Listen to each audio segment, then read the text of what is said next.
Governor Dayton scheduled to give a State of the State address tomorrow. How would you describe the State of the State? I think the state of the state in Minnesota right now is good.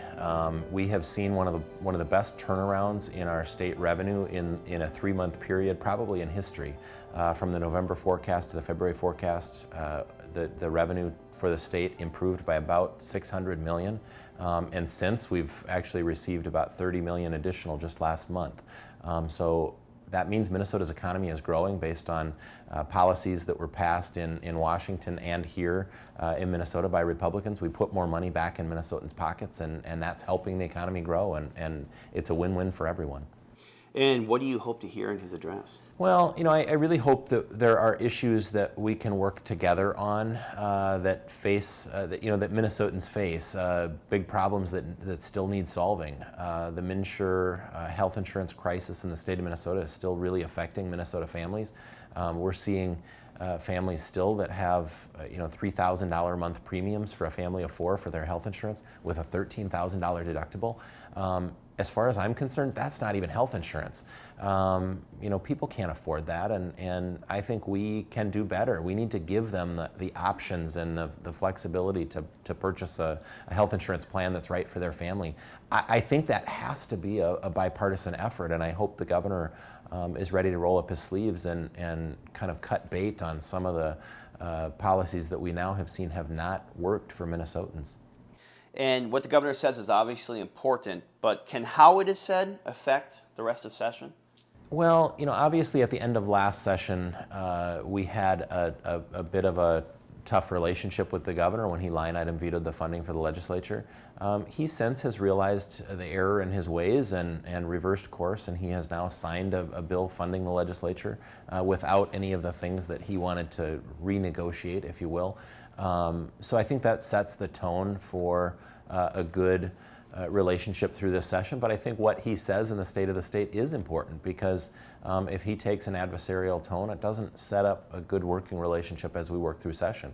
If he is congenial and understands that it's going to take Republicans and Democrats in St. Paul working together to actually solve the biggest problems that Minnesotans face, we're going to have a great session. And I think that's really possible. I'm certainly willing to put aside any differences and work on really solving those problems that people care about. And I'm committed to doing that.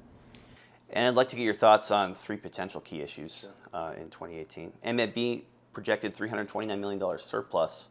What did you make of the February forecast, and what do you think should happen with that money? Well, I think the fact that we have a $329 million surplus right now, and actually it's grown in just the last month by another $30 million on top of that, I think that's fantastic for Minnesotans. It says that the hard work that Minnesotans are doing, coupled with the policies that we put in place to put more money back in their pockets, is helping this economy grow, and that's actually bringing more revenue into the state of Minnesota. So we think that's fantastic. I actually think that the surplus is lower than it should be. I think the economy and all of the indicators are better. Let me give you an example. Right now we have a $463 million surplus, money already in the bank that we've already collected. Actually, now that would be even higher, for almost $500 million. But somehow at the end of the biennium, they're projecting we're only going to have 329. And at the same time, they're saying that we'll have job growth, wage growth, we'll have higher consumer spending, and higher economic growth. Well, with all of those factors, we should have much better forecast, but I understand that they have a tough job, and they're maybe being a little more conservative or pessimistic. But I think all signs in our economy are good, and I think that's good for Minnesotans, and it's good for our revenue to the state of Minnesota. And you've said that a federal tax conformity bill is a top priority, but we haven't heard much about that since the first week of session. Are you optimistic this will happen in 2018? A federal tax conformity bill is a high priority for our caucus, and I think it is also for the administration, for the governor. If we do nothing, you've heard the federal government talk about now you can do your taxes on a postcard. If we do nothing here in Minnesota, and what I mean by do nothing, we need to take what they passed and make sure that our state codes kind of comply to that. If we do nothing, it will take a phone book for Minnesotans to fill out their tax returns. So we don't want that, and we can't have that.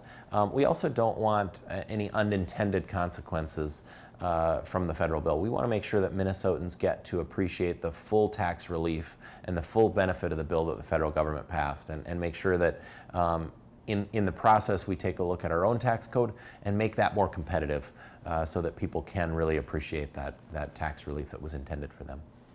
Nearly $1 billion in spending on bonding projects was passed into law last session. Governor Dayton calling for $1.5 billion this year. What are your expectations on a bonding proposal? I would suspect that we will do a bonding bill this year. If you look at the 10-year average, we could do about $825 million, I think, this year to hit that 10-year average. We also, if you look at what was in the February forecast and the November forecast, they call for enough debt service to cover about $800 million in bonding. So I would look for a number between 8 and 825 to be kind of the higher end cap of where that bill will be. I'll remind folks that we did the largest bonding bill in state history last session, and I know that we're making up for some lost time because we didn't have a big bonding bill in the previous biennium, but I think I would look for that to be in the 8 to 825 range. And just finally, it's Governor Dayton's final year in office. How do you see this session playing out as you work with the governor for the final time?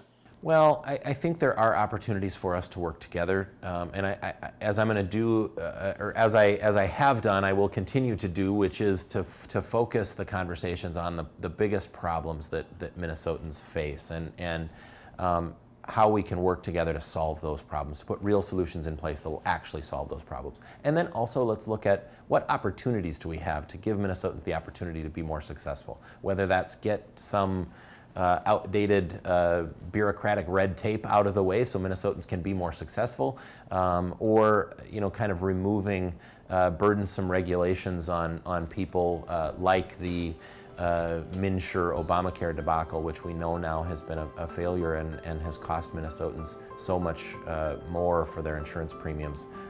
We just need to make sure that Minnesotans have an opportunity to be successful, and let's get out of their way.